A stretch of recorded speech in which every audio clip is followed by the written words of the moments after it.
why are you running for Genesee County Prosecutor?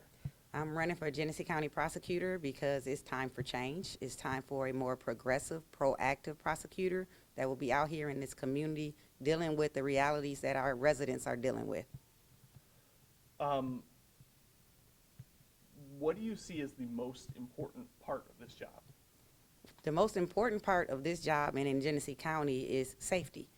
We have some issues with high crime, and we need to deal with those issues. And I think the only way we can really effectively deal with them is by getting outside of downtown and becoming a more collaborative part of the community. So I have plans to institute a junior prosecutor program in the elementary schools and just kind of meet with and organize community organizations so that we all understand that it's going to take a village in order to address the issues that we have. What do you see as the biggest challenge associated with this office? The biggest challenge is, number one, change. There's a high rate of turnover with the employees in this office, and I think that that's a reflection of leadership.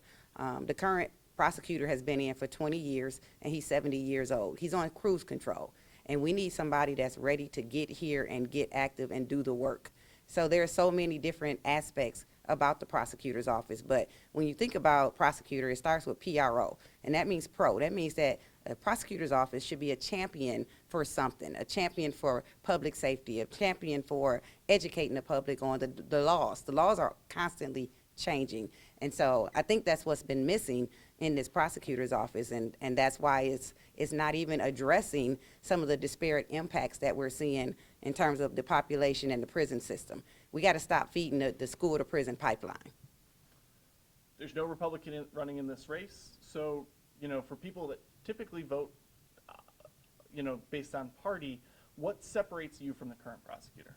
Well, we are definitely different, and unfortunately, the current prosecutor has refused to do a candidate panel with us, with the NAACP, with the League of Women Voters, Mount Morris Township, the People's Church. There have been several entities that said, hey, we need to let the people see what's the difference. And unfortunately, he refuses to participate in a candidate panel. And, I think that's the only way people can really be educated. But primarily, I think the difference is me being proactive, me being in a position because I'm already out here in the community. I'm already mentoring with youth. I'm already, over the PAL program. I'm in the schools. So I'm really in touch with what's going on with the community. And I think that that's where it has to start, because you have to know what's going on. And I would also be representative of the majority of our county. Right now, there's not one person of color in any position of authority in the prosecutor's office, and it's been that way for years. And that means that they don't have a seat at the table, they're not being represented, and that's not fair to the people in this county.